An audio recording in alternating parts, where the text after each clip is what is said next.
jutro in dober dan vsem, ki ste se pripeljali v daleč.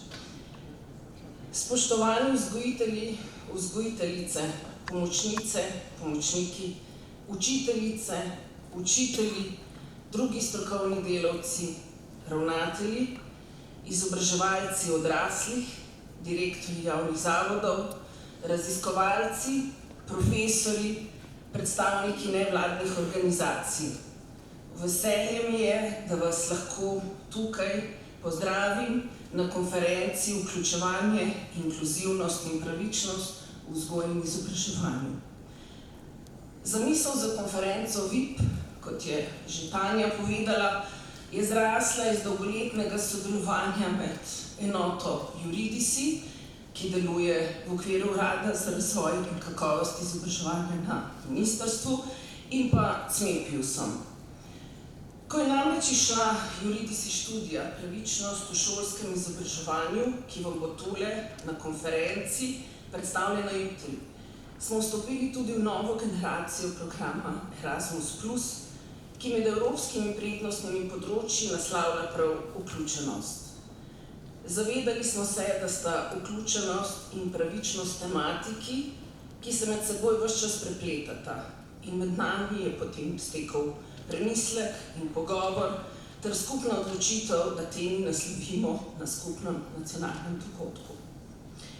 Tretji pomemben partner v organizaciji današnje konference pa je Zavod Republike Slovenije za šolstvo, ki svojimi dejavnostmi strokovne podpore šolam pomembno prispeva v slovenski šolski prostor. V luči tem, ki jih danes in jutri naslavljamo, pa je še posebej viden zavodov prispevek na področju varnega in spodbudnega učnega okolja in širjenja koncepta vključujoče šole.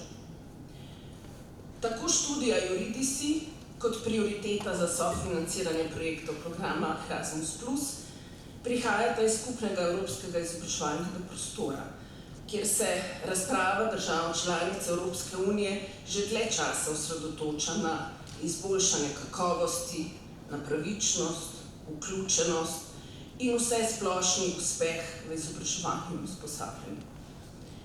Zavezo za izboljšanje pravičnosti gre v tem kontekstu razumeti predvsem kot zavezo držav, da bomo zagotavljali kakovostno in vključujoče izobraževanje na tak način in s takšnimi ukrepi, da bomo zmanjšali družbene neenakosti, tako pri dostopnosti kot pri končnih dosežkih izobraževanja med posamezniki iz privilegiranih in posamezniki iz prikrajšanih družbenih skupin in okolij.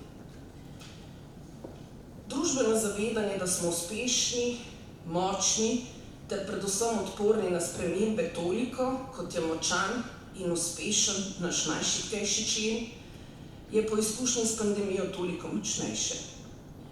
Zato ni nepomembno, da podobna diskusija o pravičnosti in vključenosti teče tudi v okviru drugih mednarodnih povezav in asociacij, v katerih sodeluje Slovenija, tako v Svetu Evrope, UNESCO pri Združenih narodih in tudi na ravni mednarodne gospodarske organizacije razvitih držav sveta OECD. In prav OECD je po dolgih letih ponovno v svoj program umestila tudi srečanje ministrov za izobraževanje najrazvitejših držav sveta in ministri bodo decembra prav na tem srečanju po 9 letih sprejeli posebno deklaracijo o izgradnji pravične družbe skozi izobraževanje.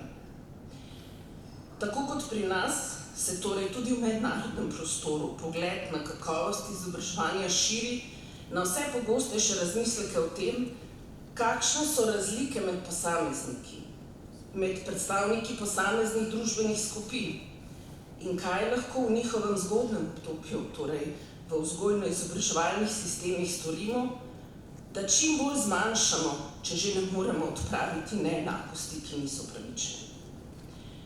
To pa nikakor ne pomeni, da je potrebno odpraviti vse razlike, ampak da je treba razlike tako pri snovanju sistema, kot tudi neposredno v pedagoškem delu upoštevati na način, da vsak dobi tisto, kar potrebuje za svoj najboljši razvoj. Ko smo v daljšem procesu snovali program današnje konference VIP, nas je v določeni točki zaskrbelo, da smo temo zastavili preveč splošno, preveč široko in da se strokovni delavci v vzgoji in izobraževanju v njej ne boste množično prepoznali. In veseli me, da je naša skrb odveč, se je vaš odziv tako v prispevkih, kot tudi v današnji udeležbi nad našimi pričakovanji. Vse to pa potrjuje, da v šolskem polju pri vašem vsakdanjem delu zelo razmišljate o tem, kako učno okolje prilagajati potrebam posameznih udeležencev, da bodo resnično vključeni v proces in predvsem, da bodo napredovali po svojih zmožnostih, ne glede na to, kakšne razlike so med njimi. Želim tudi vam, dragi udeleženci, udeleženke, da vam konferenca poleg novih znanj in idej ponudi tudi povezanost in vključenost. Želim vam uspešno delo in plodno izmenjavo mnenj in praks. Na koncu pa mi dovolite še, da se zahvalim vsem, ki ste se na konferenco prijavili z aktivnim prispevkom. Posebna zahvala pa seveda vsem članom programskega odbora, ki sedijo tukaj spredaj, ki ste konferenco medili in snovali kar nekaj časa do današnje oblike. Hvala vam in želim vam uspešno delo.